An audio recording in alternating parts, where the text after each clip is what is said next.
Today I want to tell you about a Danish composer by the name of Carl Nielsen.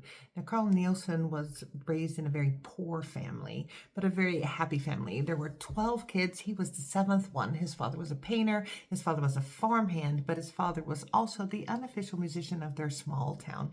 His father played violin and cornet, and he would play at weddings and at festivals and dances.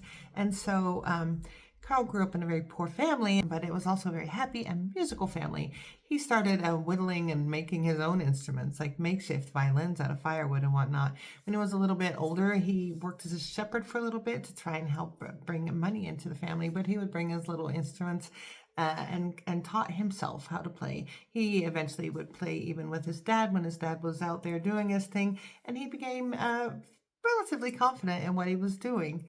Now, when he was 14 years old, he left his family and he became a bugler and a trombonist for the Odense military band. And he did a great job. And this is where he gets his first formal training as a musician. Now, he has a great ear and he really learns how a band works, how the melody can go from one to the next, or maybe simultaneous. He starts learning about harmony, about dissonance, and that's actually very important because it comes back later on. But he loves it. And then later he comes back home, right, when he's done there. Well, local patrons were so impressed with this boy. And not only was he very talented, but he worked hard at it. And we want to help someone that works hard. So all these people from this town came together and raised funds to send him to college. And he went to the Royal Danish Academy of Music in 1884. He was so excited to be at the Royal Academy. He loved music, but boy, oh boy, did he feel so out of place. Here he was in this big city, and it felt so modern, it felt so fast, and it felt so dangerous because he'd been in a relatively small place his whole life. And also musically, he felt out of place. He knew folk tunes. Boy, did he know folk tunes. You tell him the name, he could play it. But he wasn't familiar at all. He had no exposure to Beethoven, to Mozart, to Bach, to any of them. He absolutely obsessed over Mozart and believed that Mozart had never written a wrong note in his life. And he, even though he was afraid and even though he felt overwhelmed, he continued with his work ethic. It was unmatched. Now, his teachers, took violin and he took composition. His teachers saw this raw talent and this drive to do the best.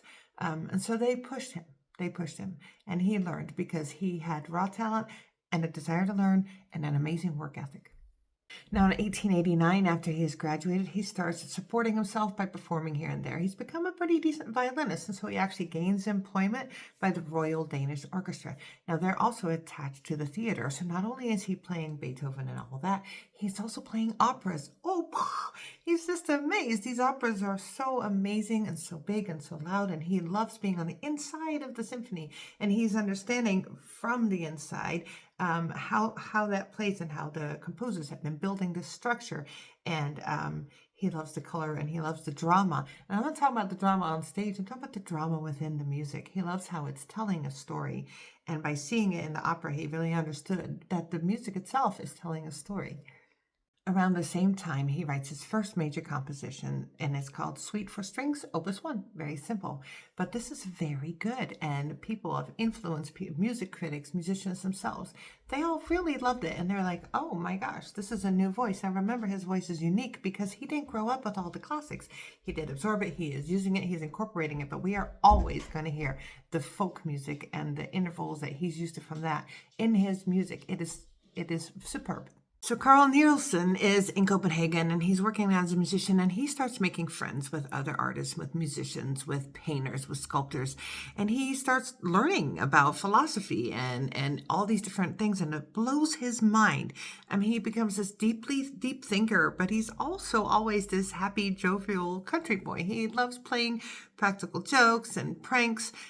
He never loses his humor, but also he's starting to think, why are we here? Like, these existential questions that many artists are known to have. He also meets this sculptor named Anna Maria, and he fall in love. They get married. They have a brilliant and very fiery relationship. They're both very into their different artistic expressions, and he and she sometimes just need a break from each other. They always come back to each other, but they sometimes just need a break from each other. At this time, he writes his first symphony. People really enjoy his first symphony and are aware of that, or suddenly realize that he's telling a story. Now, by his second symphony, that is completely different. And he becomes well known internationally because he does something that is not the norm. I'm going to read what it is. There are 4 movements. Each movement is a different personality type.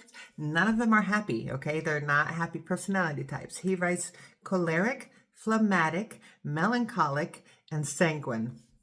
But the music is ironic, but it's also dramatic. And it is full of character. You can hear it, listen to it, and know exactly what he's trying to express. And this puts him on the map. Everyone wants to hear it and or play it. Now, he and Marie go and live in Italy for a little bit, and he's completely engulfed in the Renaissance, both musically but also visually. He takes it all in, and it influences his life as well as his work. He continues on with the symphonies. People can't wait to hear what he has to say through symphonies. So his third symphony is called Espansiva, and it is all optimistic, and it bursts with life. It is super powerful. But then we have his fourth symphony. It's called The Inextinguishable. That's in 1916, and it is a monument to a mental statement to like life's resilience. We're going to get through this no matter what. It has a dueling timpani, and so you're seeing this conflict and then renewal, and then conflict and then renewal. That's its fourth symphony. Fifth symphony, I can't find the name, but there's this snare drum that keeps happening, and like the symphony's going, the snare drum just keeps like interrupting what's happening there. And his idea is that it's like this chaos that's confronting order, and it keeps happening.